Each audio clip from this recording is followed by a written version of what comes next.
നാട്ടിലെത്തി രാവിലത്തെ പരിപാടിയൊക്കെ കഴിഞ്ഞപ്പോൾ എന്നാൽ പിന്നെ ഒന്ന് പുറത്തേക്ക് ഇറങ്ങാമെന്ന് വിചാരിച്ചു കേട്ടോ. നല്ല മഴയുണ്ടായിരുന്നു, ഉച്ചയ്ക്കാണ്ട് ചെറിയ തണുപ്പൊക്കെ ഉണ്ടായിരുന്നു. നമ്മളൊന്നും കഴിച്ചിട്ടുണ്ടായില്ല. അപ്പോൾ എന്തെങ്കിലും ഫുഡ് കഴിച്ചിട്ട് നേരെ പോകാൻ വിചാരിച്ചു. ഐസ്ക്രീമിന് നല്ല തണുപ്പുണ്ടായിരുന്നു കേട്ടോ. അത് മോള് കഴിച്ചപ്പോൾ പറ്റുന്നുണ്ടായിരുന്നില്ല.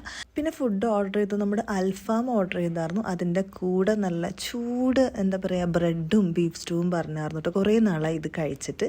നല്ല ടേസ്റ്റ് ഉണ്ടായിരുന്നു കേട്ടോ. അൽഫാമാണെങ്കിൽ നല്ല രീതിയിൽ വെന്തിട്ടുണ്ടായിരുന്നു, നല്ല മസാലയൊക്കെ പിടിച്ചിട്ടുണ്ടായിരുന്നു. അതേപോലെ ബ്രെഡും ബീഫ് സ്റ്റൂ ആണെങ്കിലും നല്ല ടേസ്റ്റ് ഉണ്ടായിരുന്നു കേട്ടോ. കൂടെ നമ്മളൊരു മുന്തിരി ജ്യൂസും പറഞ്ഞു.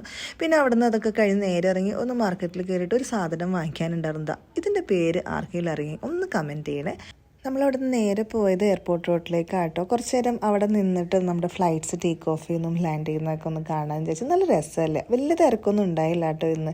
ഇപ്പോഴും കുട്ടികൾ മുതൽ വലിയ ആൾക്കാർ വരെ ഞാൻ ഉൾപ്പെടെ ഇത് കണ്ടുകൊണ്ടിരിക്കുക. നല്ല രസമല്ലേ. അപ്പോൾ കുറേ നേരം അവിടെ ഇരുന്ന് 2 ഫ്ലൈറ്റ്സ് ടേക്ക് ഓഫ് ചെയ്യുന്നത് നമ്മൾ കണ്ടു കേട്ടോ. അപ്പോഴേക്കും ഒരുപാട് ടൈമായിരുന്നു, 12 മണിയായി ഓൾറെഡി. നമ്മൾ ആ ഒരു ടൈമിൽ കുട്ടികൾക്കൊക്കെ നല്ല ഉറക്കം വരുന്നുണ്ടായിരുന്നു. അങ്ങനെ കുറച്ച് നേരം നിന്നിട്ട് നമ്മൾ അവരെയും കൂട്ടി നേരെ വീട്ടിൽ പോയി അടുത്ത വീഡിയോയിൽ കാണാം. ടാറ്റാ.